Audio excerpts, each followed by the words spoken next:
Hello दोस्तों, welcome to my channel Ecstatic Angel. आज की कहानी है धोखा।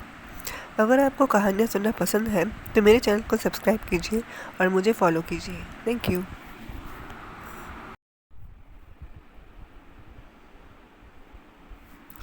राहुल और कृति एक दूसरे को हाई स्कूल से जानते थे। दोनों एक दूसरे को पसंद भी करते थे, साथ में कॉलेज भी पढ़ रहे थे कि तभी दोनों को एक दूसरे से प्यार हो जाता है। कृति बहुत दिनों से एक बात कहना चाहता हूँ, राहुल कहता है। बोलो ना, क्या बात है? कृति कहती है। दोनों अक्सर कैंटीन में ही मिलते थे, साथ घर से कॉलेज आते और साथ कॉलेज से घर जाते। कृति भी बहुत बेसब्री से इस पल का इंतज़ार करती थी कि काश राहुल मुझसे वो बात कह दे जो मैं बहुत दिनों से सुनना चाहती थी, और आज वो पल आ ही गया। राहुल कृति के पास आकर कहता है, कृति, आई लव यू, मुझसे शादी करोगी? बात प्यार से शादी तक कब एक ही झटके में चली गई।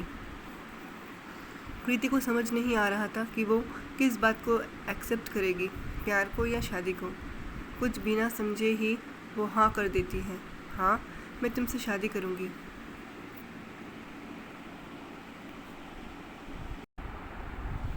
लेकिन कृति के पिता को राहुल बिल्कुल भी पसंद नहीं था।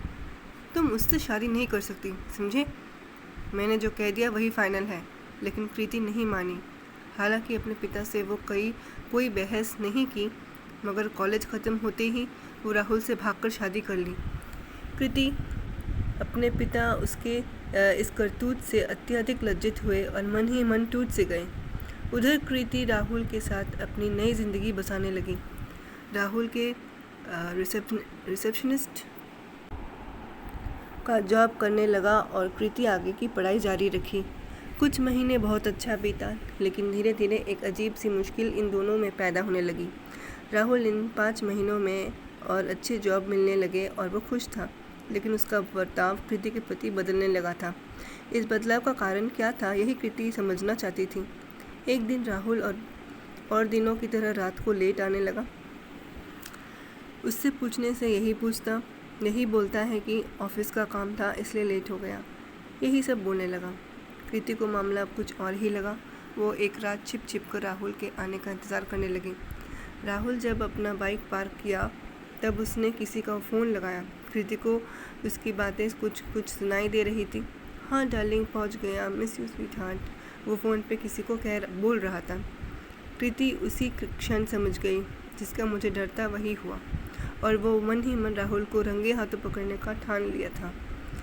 एक शाम को राहुल से कहती, राहुल, घर बैठे बैठे मैं बोर हो रही हूँ, सोच रही हूँ कल थोड़ा आउटिंग कर लूँ। नैना का घर स्पा थेरेपी के सेंटर के पास ही है, उसे कॉल कर लेती हूँ, मूवी भी देख लूँगी, क्या कहते हो? वो ऐसे पूछते समय राहुल के चेहरे का भाव देख रही थी। राहुल बहुत खुश था, झट से बोला, ठीक है जाओ, कितना पैसा चाहिए बता दो, मैं दे देता हूँ। कृति कहती 5,000। अगले दिन कृति सुबह सुबह ही सज धज के ही निकल जाती है राहुल को बाय बोलकर। लेकिन वो बाहर कहीं नहीं जाती, बल्कि अपने दोस्तों को राहुल के बारे में बताती और उन्हें अपने घर के पीछे बुलाती। नैना और करण दोनों राहुल के घर आज पहुँचते।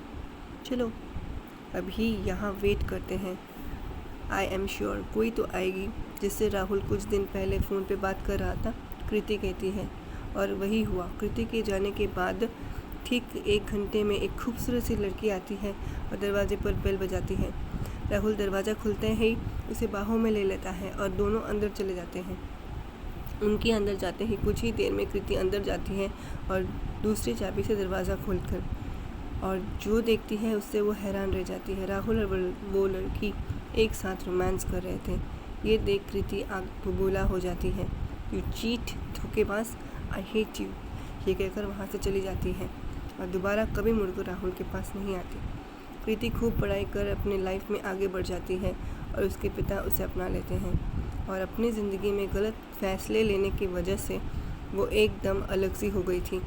धीरे धीरे राहुल को भुलाकर कृति अपनी ज़िंदगी में आगे बढ़ गई और एक फैशन डिज़ाइनर बन गई। Thank you for watching.